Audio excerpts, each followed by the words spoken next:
Hello बच्चों, let's read this question. Question says here a equilibrium reaction is given, that is this.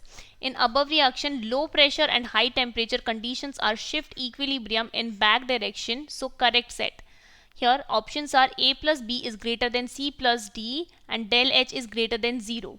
A plus B is less than C plus D, del H is greater than 0. A plus B less than C plus D, del H less than 0.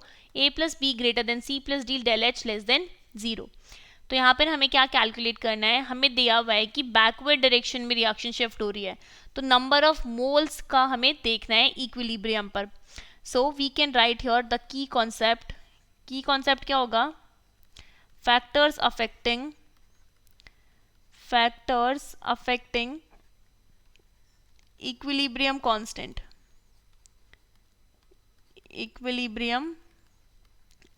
की equilibrium constant को कौन कौन से factors affect करते हैं.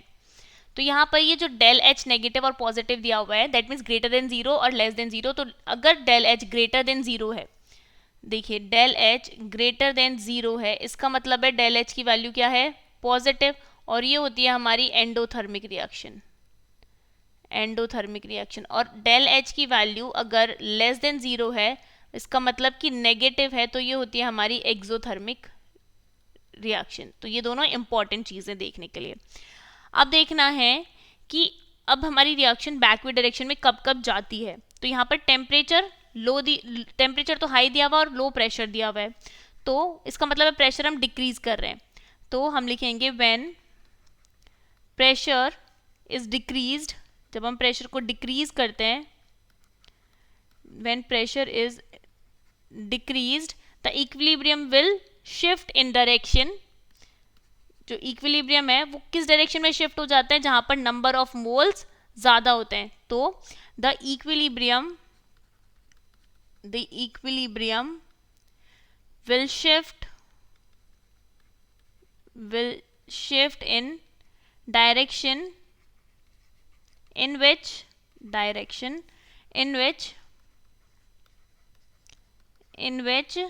there is increase in number of moles. There is increase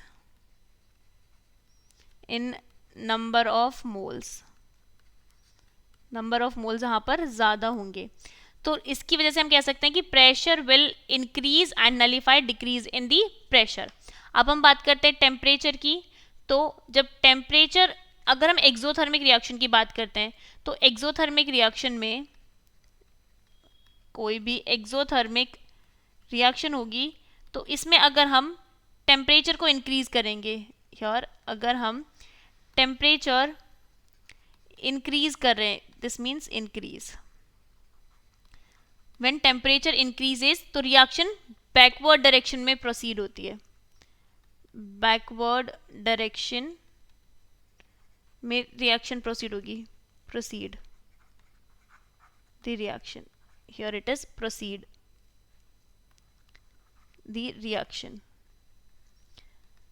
exothermic में temperature increase करने पर रिएक्शन बैकवर्ड डायरेक्शन में प्रोसीड होती है, क्योंकि यहाँ पर हमें हाई टेम्परेचर दिया हुआ है, रिएक्शन की बैकवर्ड जाने की दिया हुआ है, तो हम यहाँ बात कर सकते हैं एक्सोथर्मिक रिएक्शन की.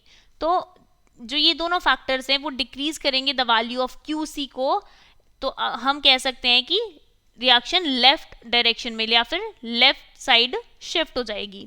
तो यहाँ पर नंबर ऑफ मोल्स को हम देख सकते हैं, number of moles there should be greater in A plus B, मतलब रिएक्टेंट साइड पर नंबर ऑफ मोल ज्यादा होंगे as compare to product side, क्योंकि रिएक्शन बैकवर्ड डायरेक्शन में जा रही है, और जो चेंज इन एंथैल्पी होगी दैट इज डेल एच, वो भी लेस देन 0 होगी. दैट मीन्स एक्सोथर्मिक रिएक्शन होगी. तो ये सेट ऑफ कॉम्बिनेशन दिया हुआ है in option D, hence option D is the correct choice for this question. Hope you understood it well. Best of luck and thank you.